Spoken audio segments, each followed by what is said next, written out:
Good afternoon, everyone. This is Gracie from Gracie Investigates. Thank you for joining me today. Again, I'm trying to speak up, so hopefully, those of you who choose to watch this will be able to hear what I have to say. So, this might be a little controversial for some people, and I am in no way trying to be rude or mean.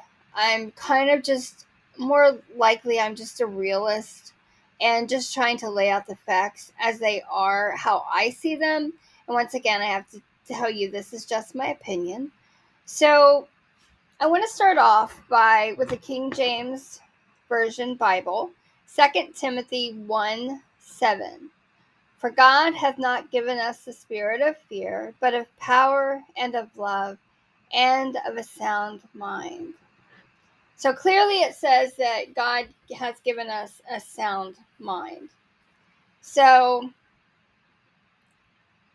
I do want to talk about those who do not have a sound mind, but where I want to go first is to talk about kind of how we got to where we are right now as a society in America.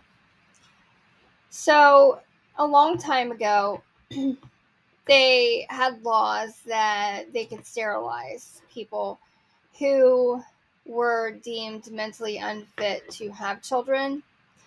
And then there was a Supreme Court ruling that led to 70,000 forced sterilizations in 1927. And this was done so that people who could possibly not be able to take care of the children would not be able to bring children into this world because it would automatically put that child at a disadvantage and ultimately make the quality of life for the child less than optimal. So this went on for some time, and I'm not saying that people should ever be mistreated.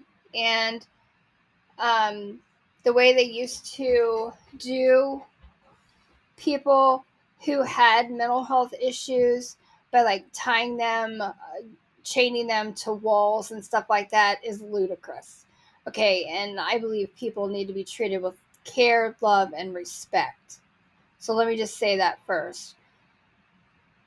The reason this might be controversial for some people is because people who have those lower IQs tend to be people who don't go to college and don't really have much of an ability to go out there and be go-getters in life and make that money. And so let me just think of like an example. So someone who's born with Down syndrome, very loving, caring people. They're some of the sweetest individuals you could ever want to meet, right? So those people, in my opinion, should not be allowed to procreate and possibly should have that ability taken away just because they're not able to care for a child. And who does that ultimately fall on if, say, you have someone who's got Down syndrome, as an example, this is a fictitious example, and that person's 20 years old. And that person who has Down syndrome can barely hold a job to support themselves. And so that if that person gets pregnant and has a baby, that means society then has to take care of that child unless the family is, ultra wealthy and able to step in and say, oh, as a family, we will care for this child. However, even in that scenario, down the line, where do you draw the line? Because at some point, the money's going to run out. The parents who originally said they would take care of the grandbaby, they're going to be gone. society will at some point be left with the mess. And they tend to have, other issues like heart issues. They don't tend to live a long, long time, unfortunately. And like I say, I'm using this just as an example. I absolutely love people with mental health disabilities, that I'm trying to be practical and give a practical hypothetical situation. So that person then has this baby that they're not able to care for and has to get government assistance, and is basically kind of the taxpayers are paying for that. Okay, so then that baby who is possibly slow, um, or maybe has some other kind of anomaly, maybe a major medical condition, and that in the family, even if they had agreed to originally pay for that, like I said, at some point the parents are going to pass away, and usually the money is not unlimited. So they may have agreed to originally pay for their child so that that baby, could happen. But what's going to happen to the let's call her name Debbie.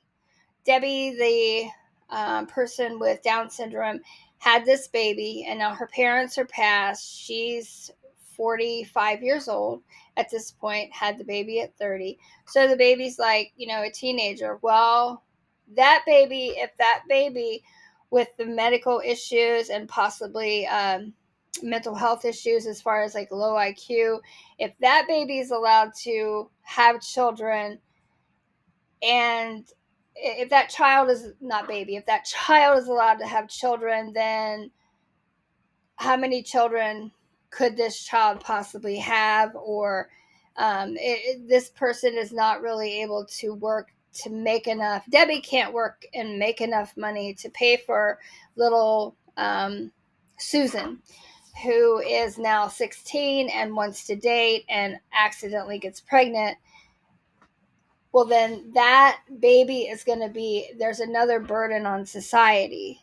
So you have things like this that have happened.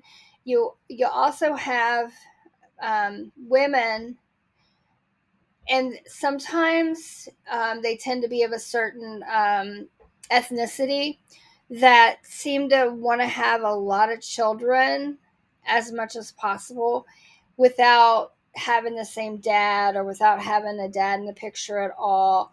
And they may have 5 kids and 3 of them have different fathers, just as an example.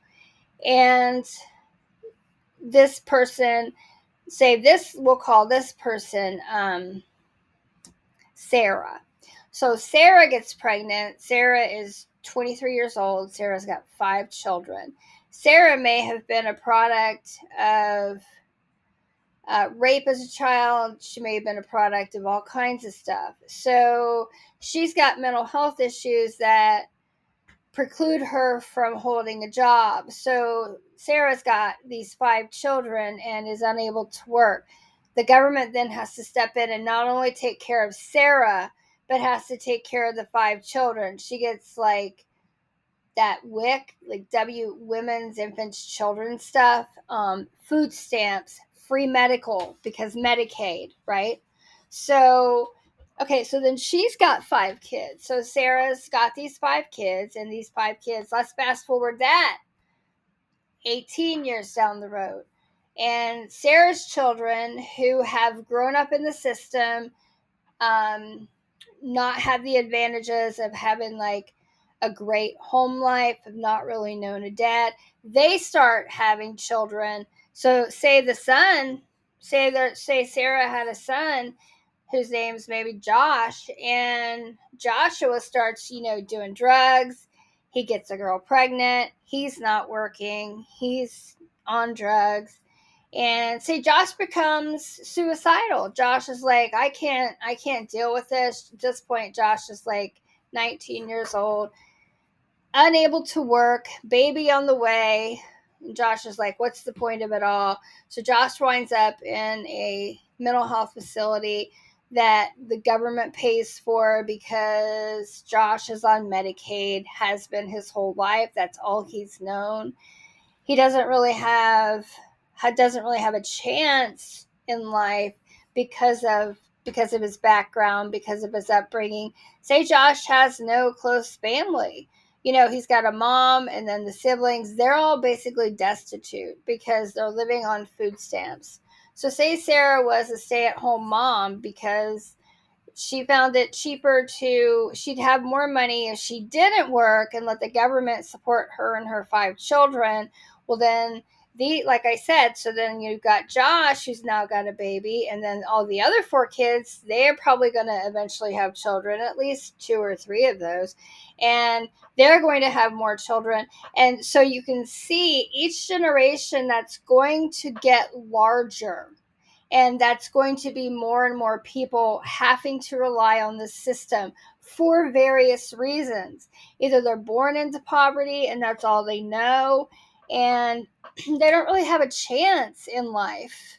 Or you've got the situation of Debbie, who had really good parents. She, happened to be born with Down syndrome. So now Debbie's parents are passed away. Like we said, her daughter is now had a baby that the government has to take care of. So you have all of these things happening. So let's fast forward. Joshua's situation. So Joshua, he has this baby. He's been in and out of the psych hospital. He's been in and out of substance use treatment several times. This is all hypothetical.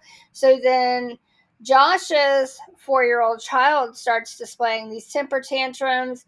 Josh is not able to take care of this child. He has really nothing to do with this child. He's not making child support payments, and the mom chooses not to. Let's give her name of Rhonda. So Rhonda chooses not to try to punish Josh to make him make payments. So she just lives on what the assistance she can get from the government. So little Rose, we'll give Josh's daughter's name Rose. So Rose starts experiencing aggression, anger. She's like 4 years old. So then, well, they take her and they get her into the system. She's got the Medicaid because they can't afford health insurance, and really nobody kind of has a full-time job on, in this scenario that is actually, this is a hypothetical scenario, but this is a very real scenario for many people. So little Rose goes into uh, a hospital for psychiatric issues. They put Rose on medication to try to like control her temper outbursts, control her anger, anxiety, whatever that might be playing out for this little 4-year-old. And as she grows up, she gets kicked around in the system. She's in and out of the psych hospitals. Her mom's not really emotionally available to her, and then Josh is not available to her. So she grows up and she gets all these diagnoses of like borderline personality disorder. She might be diagnosed with bipolar, and then you have agencies in certain states and certain counties that help to get everyone listed as bipolar so that they can get on government assistance. Because if you can get like a bipolar diagnosis, then you're able to get like SSI. So then that they get SSI, which is really a substandard standard of living, meaning it's like the bare minimum. Like, so little Rose, who goes on SSI because of the situation she was born into, maybe she's really a normal little girl. Maybe she's really a mentally healthy little girl, but because of the situation that she finds herself in through no fault of her own, from her parents' situations, she doesn't really have a fighting chance in life. So then you've got Rose growing up, and she's in and out of the system. By the time, let's just give it an estimation, by the time she's 18, she's tried to kill herself 3 or 4 times because of her anger, her depression, her anxiety. And they want to label it like bipolar because you've got these, what I call predatory agencies that try to give everybody a bipolar diagnosis or like a major depressive disorder diagnosis and try to help these people all get on government assistance for life, get them on Social Security income, like when they're as soon as they can. So that makes poor little Rose be kind of stuck in the system, because if she makes over X amount of dollars, then she will no longer qualify for her SSI. However, if she doesn't do anything, she's going to automatically have to live in like government housing, which there's a real shortage of right now. They're not being taken care of. She may have food insecurity. So then Rose, fast forward, Rose with all of her mental health issues and no support from her family, it's all government support. Rose gets pregnant. So Rose is now 20. Rose is 21. Rose lives in government assisted housing. Rose gets pregnant. And because of her upbringing, there's no father in her situation. So then Rose's baby automatically is Rose is getting more provisions now because there's a new baby. So that's a new baby in the system. So meanwhile, so you can see how this grows and how it expands each generation. It's like a pyramid that gets bigger as you go. So on the other side, let's give another scenario. You've got, I don't know, David. David's raised in a family with a mom and dad, and David has say he's got a normal IQ, 110, He's got a normal IQ.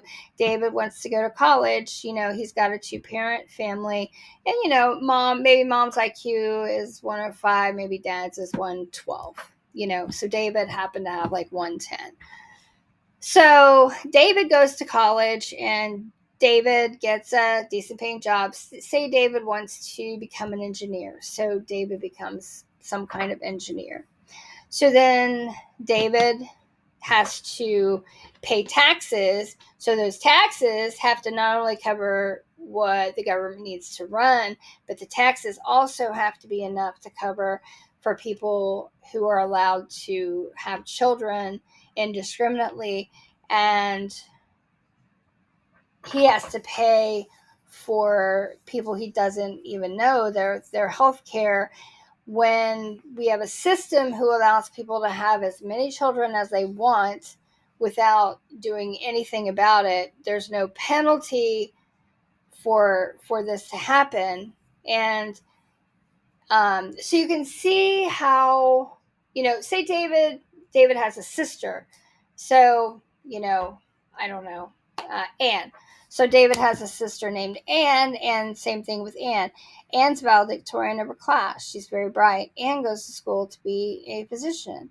And so she's got, some student loans that she's working on repaying. But she's also saddled with taking care of people who are of a lower IQ and not able to really maintain themselves, living in government subsidized housing, which, Anne and David are both paying for that through their income tax. Well, eventually, after so many cycles of this, after so many generations, there become more people who are having children who are requiring assistance than people can afford to pay for. Because since Anne went to college to be a doctor, Anne might only have one child, maybe two, because Anne was spending her time getting that degree, and she wasn't popping out babies at 16, 17, 18, 19, 20, 21, 22, 23, 24, 25, 26. Anne was in school. So now Anne, who is this doctor, she's got a couple of kids, but not only is she being forced to take care of her children, she's being forced by the government to give extra money to take care of everybody on Medicaid. So let's take Rose, who grew up, and Rose has got Rose is in and out of relationships. She's on government assistance, and she now has a 12-year-old. So let's say Rose is not the best mom. Let's say Rose is not emotionally available for her children because of her previous diagnoses. Well, she's got the SSI for life. So, because of the agency helped her get that because they gave her the diagnosis of bipolar, even though really what's happening is Rose is a product of trauma and unfortunate circumstances. And in no way is this Rose's fault, but at the same time, Rose having that child is a bigger burden on society. Everything is just a burden on society. So then, Rose's child has all these mental health issues. So then she's in and out of psych hospitals along with Rose herself because Rose never really stabilized because she wasn't able to get the treatment that she needed because everything's like a band-aid. So you've got Rose cycling in and out of hospitals because she's got depression, and all they do is basically try to treat the depression, but then Rose goes off of her meds because she's feeling better. Well, then she's got a daughter who attempts suicide, so then she winds up in the psychiatric ward, and then so this daughter and will uh, give her the name of Wanda. So then, Wanda is now in the system also, and Wanda may have possibly been sexually abused by one of Rose's boyfriends who were in and out because she didn't know her dad. She doesn't have a dad because that was not important to Rose, because that was not important to Rose growing up. She never saw that in the family. So then can you kind of see how the cycle continues? And so Rose's daughter, Wanda, figures out that, you know what, I hate living at home. So I'm going to say that I am suicidal so that I get out of the house for a while. And I'm going to go to these different psych hospitals. At least I get to be around people my own age. I get 3 square meals. I might lose some of my freedom, but really who cares, because what do I really have anyway? I'm living in government housing. This child thinks, oh, I'm living in government housing, things are never going to get better for me. So she feels hopeless, and she's like, you know what, I need a vacation.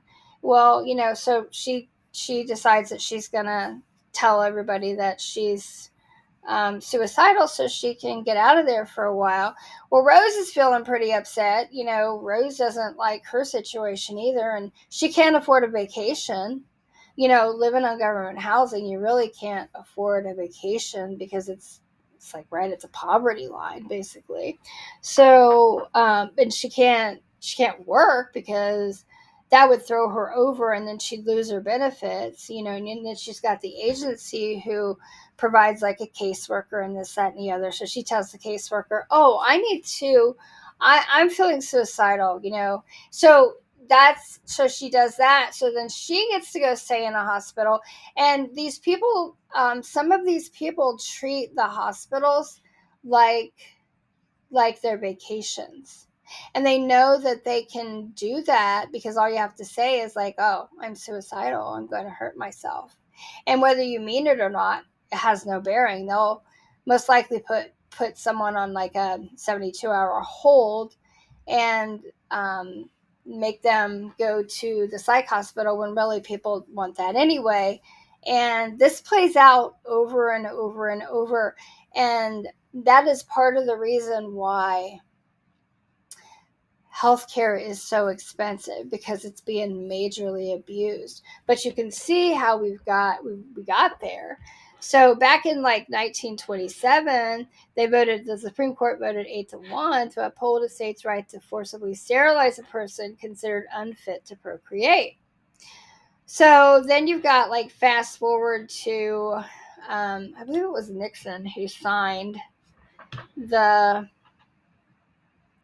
I think it was Nixon who signed the first bill, Section 508 of the Rehabilitation Act.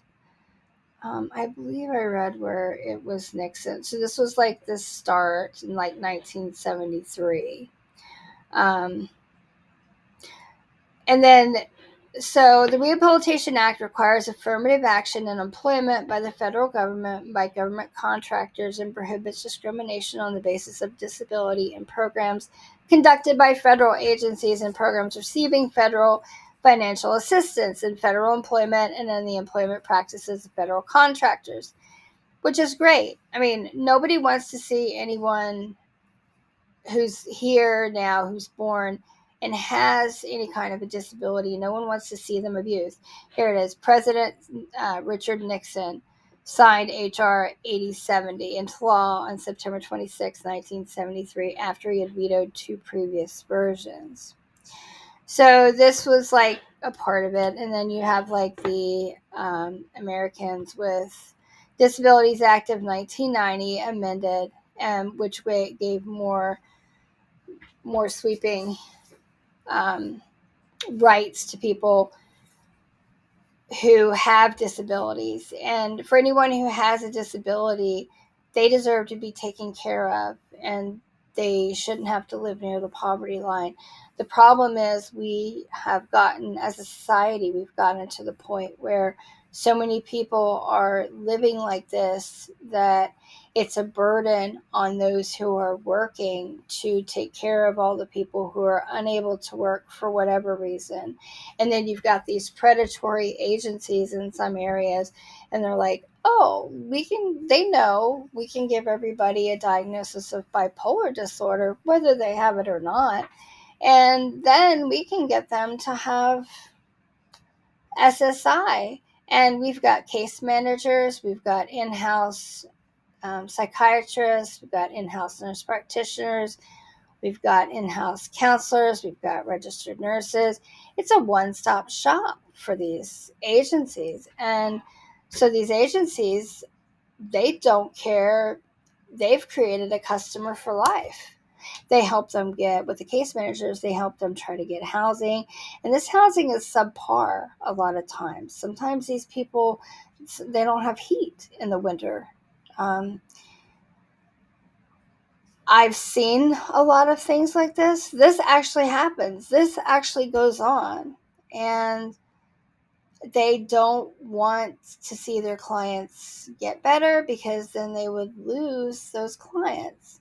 So these people, these quote unquote like nonprofit agencies, they they're kind of predatory on people who have any kind of a disability, and they're like, oh, I see, so it seems like you've got bipolar disorder, when really the person is experiencing flashbacks of trauma or just extremely depressed, and they appear anxious with that depression, so that then they're like, oh, well, you must have bipolar because you've got mood swings.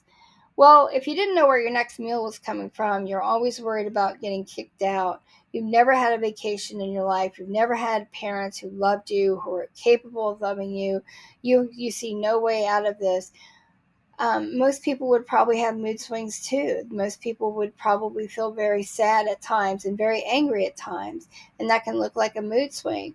So you have all of this, you have all that stuff going on, but I really just tried to paint this picture so that people could see how this is a growing problem and why healthcare spending is completely out of control.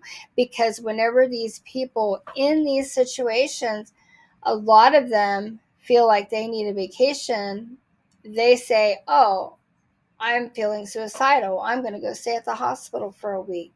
I need a break from this. They use that as a vacation, and that's a taxpayer funded vacation. And the hospitals don't care. The hospitals taking them don't care because they make money. They've got Medicaid, and they know that the government will pay for that. Well, this is a growing pyramid, you have to remember. So at some point, there's going to be more people like Rose, using the system and maybe abusing the system with the help of these agencies that get them the diagnoses they need. Then you have like David or Anne who are working and paying taxes, they're saddled with more and more taxes. And with the government not having to worry about a balanced budget, because, these people get into office and they're in office for life, a lot of them. Look at Pelosi. How many years has she been in office? And it's not one side or the other, it's both. Um, you've got a lot of people in there. They're getting their needs met. They're getting what they need. So they don't care about the American people. They don't care how much they spend. It really doesn't matter. They're not held accountable for anything. So who cares if there's a balanced budget? Let's just print more money. Who cares if inflation goes up? We'll just keep raising and kicking the can and raising taxes, and we'll just keep this crisis going. Well, you have to ask yourself, at some point, should there be accountability? And you've got somebody with, I'm just throwing out a number, maybe a 70 IQ, and that person is born into poverty. And should that person be allowed to procreate, knowing that every one of those children is likely going to be a burden on the tax code, the tax system? The people who are working, when do they get a say as to how much their taxes go to people, when the government is not doing anything to try to control the problem? And these predatory agencies, when are they going to be held accountable for what they're doing to try to get everyone on SSI, so that the taxes are more and more and more for people who are working? America can't go on like this forever. This is not something that I don't like this buzzword, but this is not sustainable. It's not sustainable in the long haul. So that's why you're going to see major changes come about, and I don't think they're going to be good changes. Maybe in the next decade come about because of this.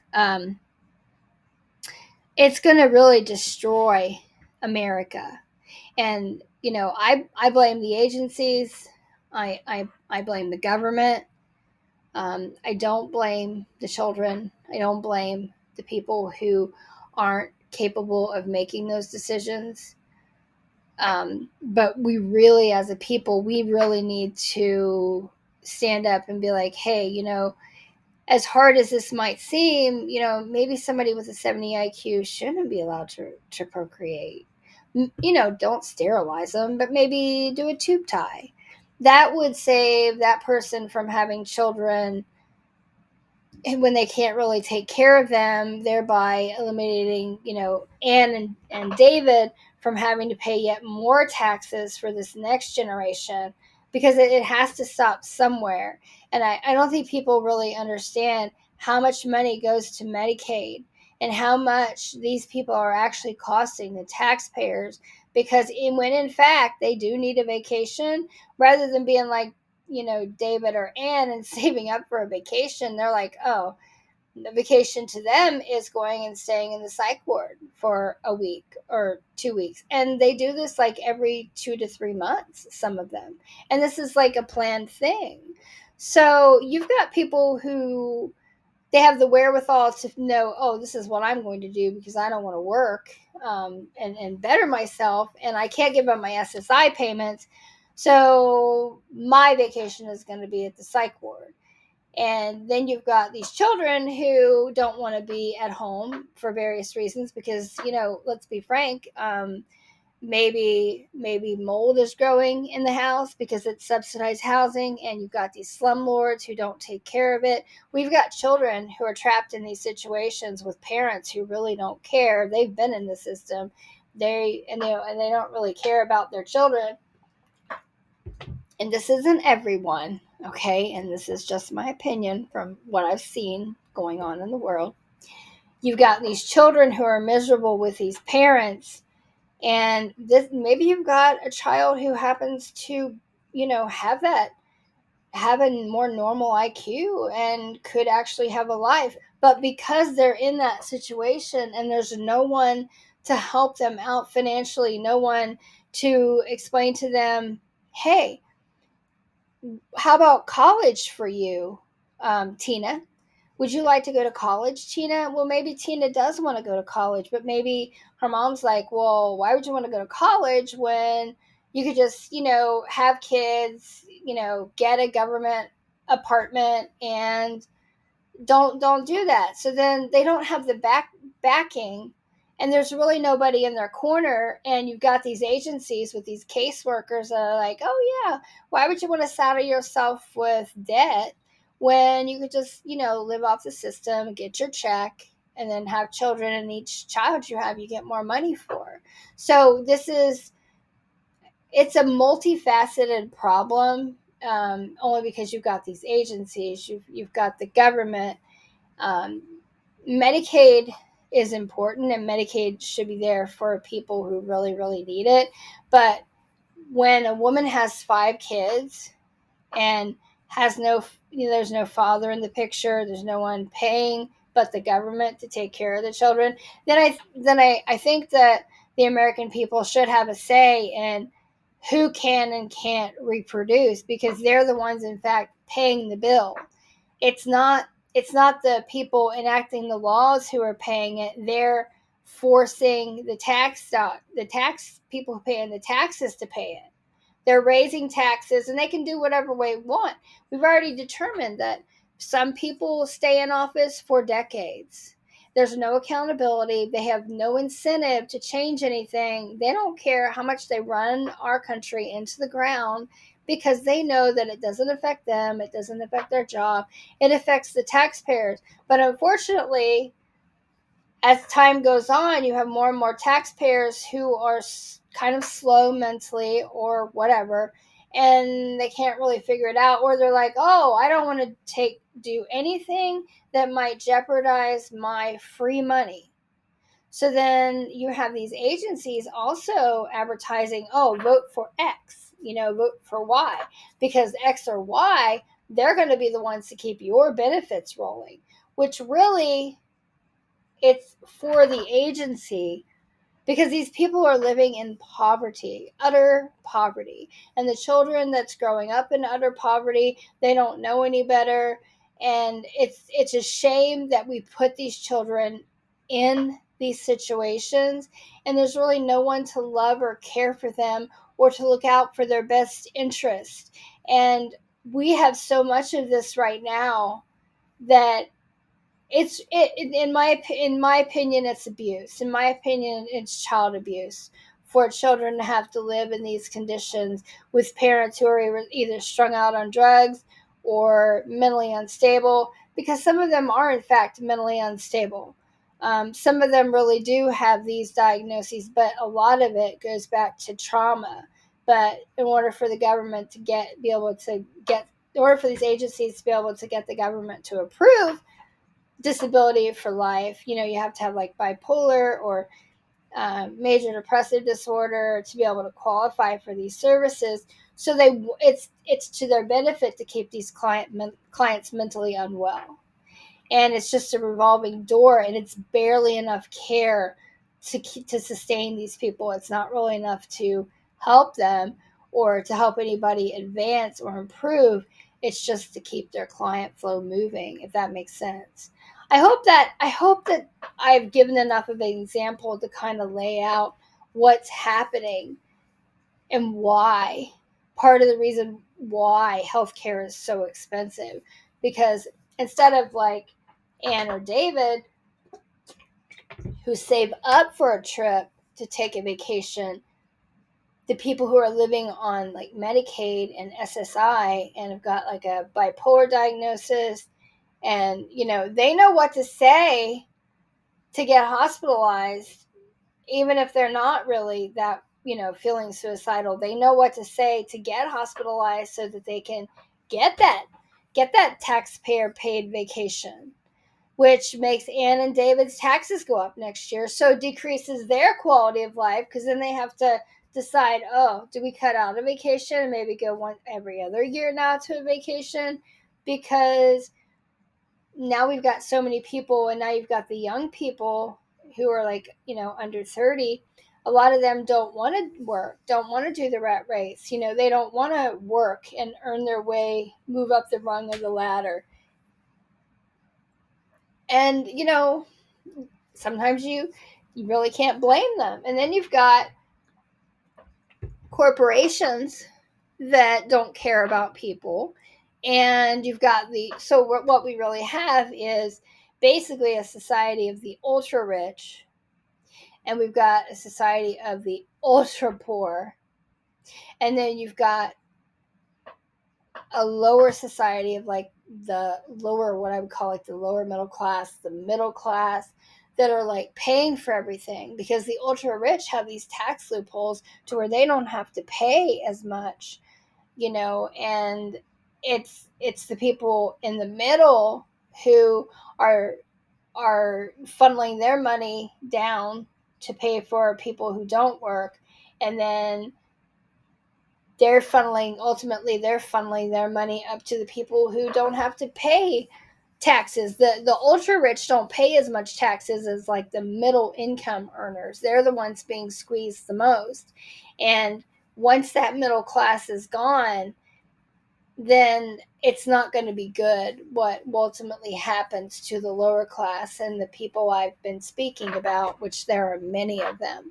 Because ultimately the government, in my opinion, does not care about those people. This is just a way for the government to get the money out of the hands of the middle class, to bust the middle class, to break it up, which is, in my opinion, their goal.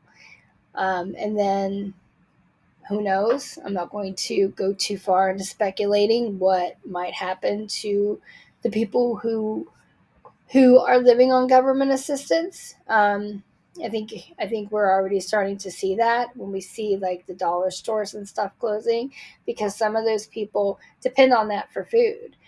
And once the food pantries are not available, or they're not able to get there because like maybe they had a car but maybe it broke down, and as long as those agencies are there, there's predatory agencies, there'll still be some help available, but not enough to sustain these people. So this we have a problem that I think no one really thinks about. No one, I don't know if the average person knows about these kinds of things that are happening, but it's something that we all need to be aware of and try to elect people in our government who will make better decisions for all of us, not just for the 1%, because the 1%, like the 1%, the ultra rich are the only ones really benefiting from this.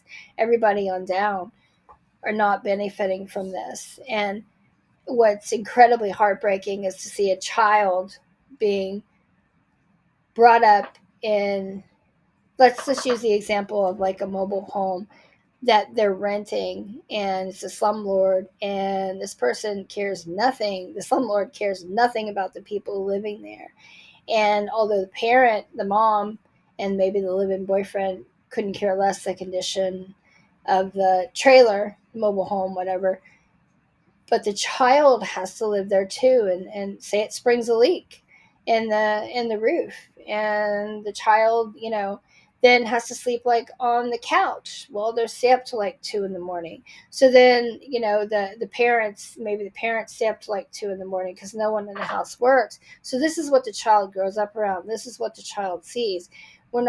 These children are not in these good homes to where they see, oh, mom, dad goes to work, they save money, we can get out of this. So this is like a cycle that repeats. And no wonder these children are depressed, because what kind of life do they have? They have a bad one. That's the kind of life they have. They have a bad life. And to them, a vacation is going to the psychiatric ward and staying there for a few days and getting out of that situation.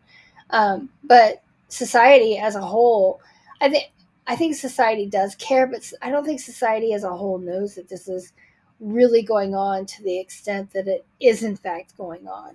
And this isn't really about a certain ethnic group or race. This is all across the board. This is happening with all kinds of children that are living in abject poverty, to where they literally have nothing, and they don't have any goals or dreams because they've never been taught that. That's never been taught in their, and that's not in their vernacular. And part of it is because these predatory agencies that are in some areas that need to be, in my opinion, closed down. But so that's kind of enough about that. But I don't, as far as like, I'm going to switch topics for just a second and talk about the whole Biden thing. Like I said before, I knew before he was ever quote unquote elected or selected the first time, back in 2020, that he was not fit. Anyone that really paid attention and was able to face reality would know that. That wasn't something that just certain people were privy to. If you watch that and you have half a brain cell to rub together, you're going to know, oh, that this is not a good choice. But he was just a shill, so that this is, like I said, this is O's third term, in my opinion. This whole video is my opinion. So I think something's going to happen to him, one way or the other, before the election, because too many people now know that he's not fit. And even though, like I said, like I said in my last video, he could fall on his face and stay there for weeks. And some people would still vote for him because they don't care who's in office. All they care about is their free checks. What am I getting out of this? Who's going to take care of me? And now they've let all these, illegals run into our country. And now that's just about to break our healthcare system. The healthcare that we once enjoyed, the people who work and have jobs, we're stuck with huge medical bills now whenever we have anything done, because you've got all these people getting free Medicaid. They don't pay a dime for their stuff. Everything for these people is free. And you have, like I said, you've got them using psych wards as vacation time. I've seen it. I've heard about it. Um, this isn't speculative. This is factual information, and it's unfortunate, but it's on the taxpayer's dime. So, yeah, I don't think Biden will be allowed to run again. I think too many people now are aware of it, even though it had to be like thrown in their face for them to like face it. I have my thoughts and opinions on who and what will be the replacement, who and what will happen, but I don't want to speculate too much on that. But I think something will happen, and he will be removed, one way or the other. Who's going to be put in? I I I have an opinion on that too, but let's just hope that doesn't happen. But like I said, I'm not. I I want what's best for the country, and I want what's best for the people. And I know that opening our borders and letting just anyone in, and letting our residents, the people who actually live here and are American citizens, letting them be murdered by illegals is not okay. And that's not something that someone would do who cares about our country. So whoever is running the show right now absolutely hates America and absolutely hates Americans. Um, that that we know. That is not speculation, because only a monster would open our borders and not try to protect the Americans. Only someone who doesn't care about America. And that's there may be a long list, but in my mind, this is O's third term. And how will O get that fourth term? I'm not sure if it'll be this time for this election, because I don't believe there's an election. After what I saw, and I think, yeah, there's just a lot. There's a lot in play. So I think this video's gone on long enough. So I'm gonna end it here. So sorry if that offended people, but I think people need to know what's really going on. What really is going on in our society, and what our government is allowing to have happen. And each generation it only gets worse with these people, because they're the ones who are breeding and breeding to the hilt, because they get more money for each child that they have. So yeah, why wouldn't they want to have 5 or 6 or 7 kids? So anyway, leave a comment. Let me know if you like it or not. I did give my opinion, but a lot of it is informed, an informed opinion, on what is actually happening, what's actually going on in our country, that I think is not good. So anyway, leave me a comment. Let me know what you think. Like it if you like it. Subscribe. Share it if you want to. You guys take care. Have a great week.